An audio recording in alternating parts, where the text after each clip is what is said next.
Abbevillois, Abbvilloises, chers habitants de la communauté d'agglomération de la baie de Somme. En ce début d'année 2022, je veux vous souhaiter à chacune et à chacun mes vœux les plus sincères et les plus chaleureux de bonheur, de santé et de réussite dans tout ce que vous entreprendrez. Privé de cérémonie de vœux publique en raison du contexte sanitaire, j'ai souhaité m'adresser à vous par le biais de cette vidéo. Cette année encore, se souhaiter une bonne santé n'a rien d'anodin. L'épidémie de Covid-19 que nous affrontons depuis presque 2 ans maintenant n'en finit pas de perturber notre vie quotidienne, nos relations sociales et notre économie. Néanmoins, ne comptez pas sur moi pour vous adresser des vœux dramatiques. Notre situation en janvier 2022 n'a rien à voir avec la situation de janvier 2021. Rappelez-vous, il y a 1 an, nos bars, nos restaurants et nos lieux de culture étaient fermés. Un couvre-feu général s'appliquait dès 18 h et nos frontières étaient interdites aux voyageurs extra-européens. Ce qui a changé, c'est évidemment l'arrivée du vaccin, dans un délai assez miraculeux, je dois le dire. À Abbeville, nous avons pris nos responsabilités en ouvrant très tôt le premier centre de vaccination à l'ouest de la Somme et l'un des premiers de la région.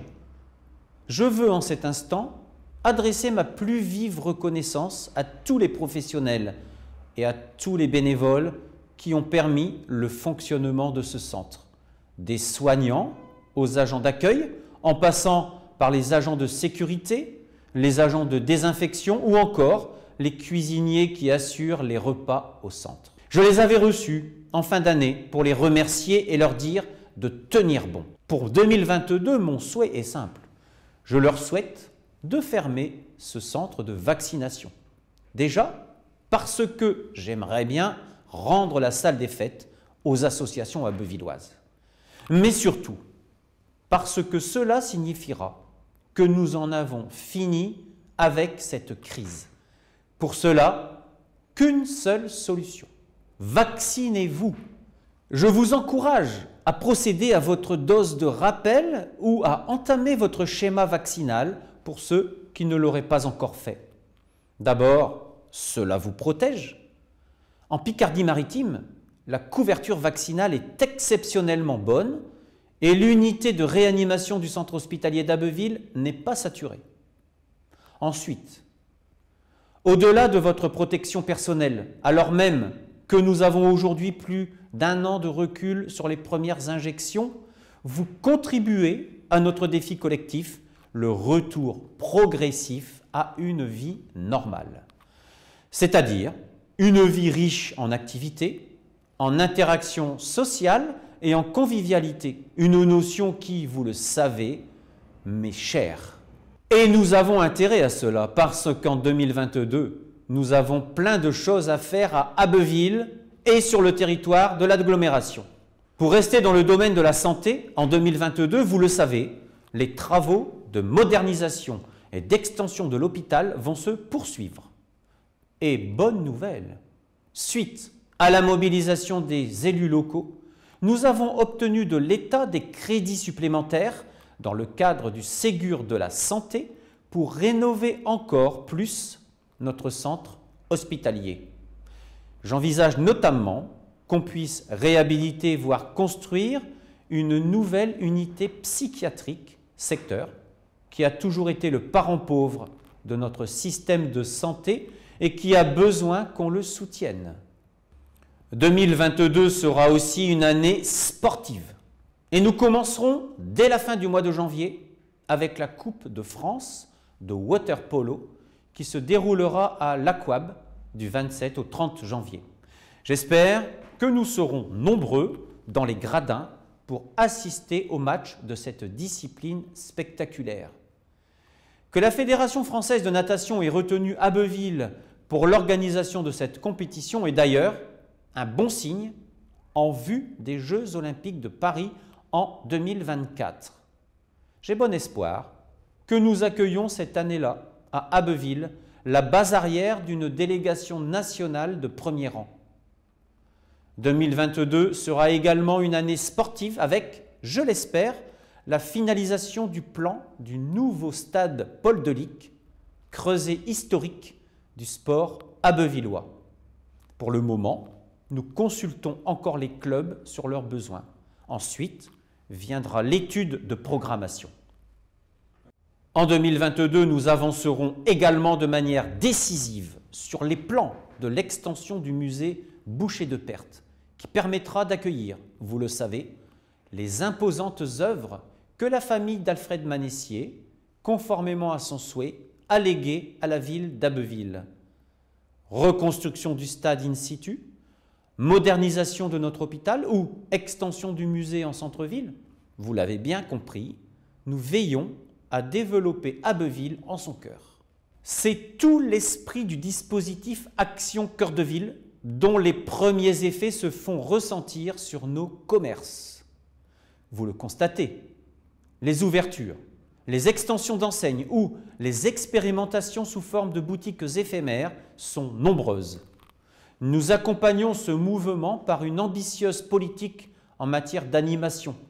Vous avez pu le constater encore récemment avec les festivités de Noël qui ont été encore très réussies cette année.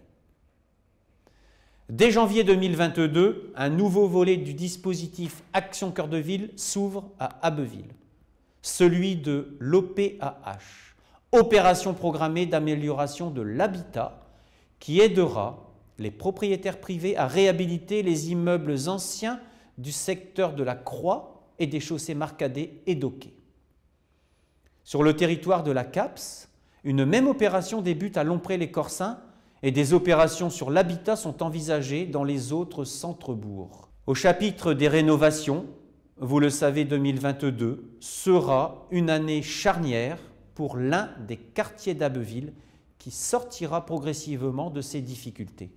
Le quartier Soleil-Levant, Bouleau, Platane, où l'ANRU, le projet de rénovation urbaine, devient très concret.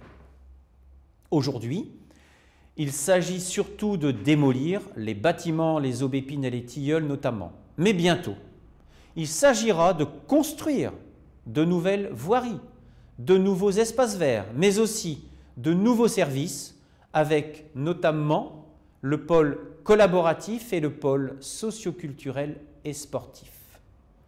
Vous l'avez bien compris, notre action est une action d'amélioration de l'existant pour renforcer notre cadre de vie et notre attractivité. Ne comptez pas sur moi pour favoriser le développement de la périphérie, c'est ce qui tue notre ville.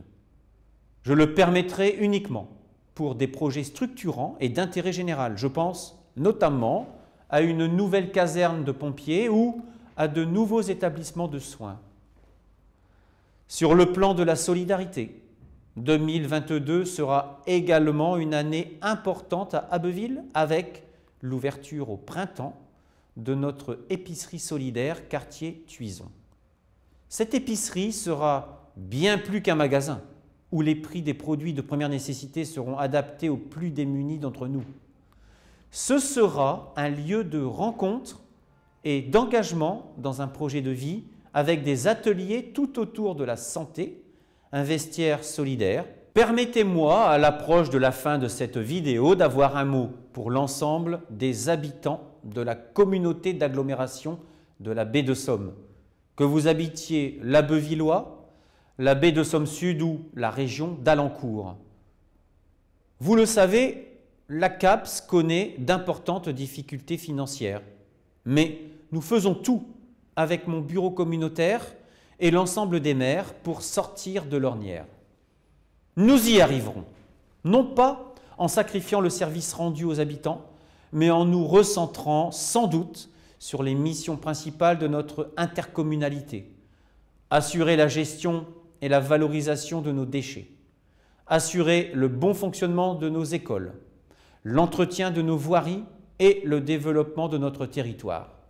Le périmètre de ces missions va être redéfini tout au long de l'année 2022 avec l'ensemble des maires, avec l'ensemble de vos maires, dans un projet de territoire que j'aurai plaisir à vous présenter en 2023.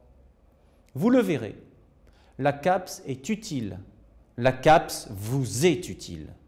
J'en profite pour conclure en remerciant toutes celles et tous ceux qui m'accompagnent au quotidien dans les lourdes mais passionnantes tâches qui sont les miennes.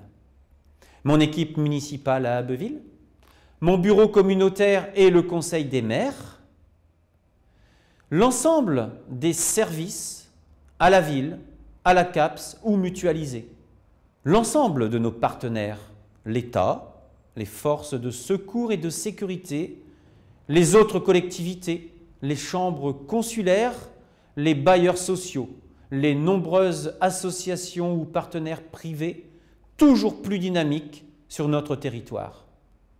Et puis, vous aussi, nos chers administrés, qui n'hésitez pas à nous soutenir quand vous êtes convaincus de ce que nous faisons et qui n'hésitez pas non plus à formuler vos remarques ou vos critiques quand vous pensez que nous pouvons mieux faire. Je suis à votre écoute, vous le savez. Je vous souhaite encore, à vous et à vos proches, une très belle année 2022. Je vous remercie.